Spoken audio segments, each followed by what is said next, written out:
बघा मित्रांनो, आपल्यासमोर एक गणिताचं उदाहरण आहे, जे की पोलीस भरतीमध्ये विचारण्यात आलेलं होतं, की एका आयताची लांबी 10 सेंटीमीटर व रुंदी 5 सेंटीमीटर आहे.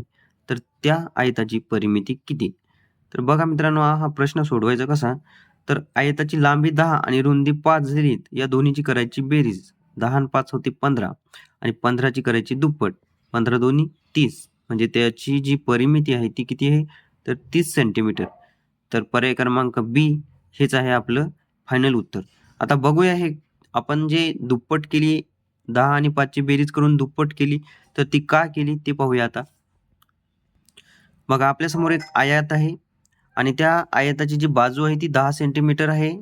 लांबी 10 सेंटीमीटर आहे आणि रुंदी जी आहे ती 5 सेंटीमीटर आहे. आता ही रुंदी जी 5 सेंटीमीटर आहे म्हणजे याच्या समोरची बाजूची रुंदी सुद्धा 5 सेंटीमीटरच असणार आहे बघा मित्रांनो. आणि ही लांबी जी 10 सेंटीमीटर दिली, त्यांच्या समोरची बाजूची जी लांबी आहे ती पण 10 सेंटीमीटरच असणार आहे. तर मग आता आयताची परिमिती म्हणजे काय? तर परिमिती म्हणजे याच्या चारही बाजूची बेरीज. तर मग आता आपण बेरीज करायची. 10 आणि 10 20, 20 आणि 5 25 आणि 5 30. अशा पद्धतीनं आपलं उत्तर जे आहे ते आलं आहे 30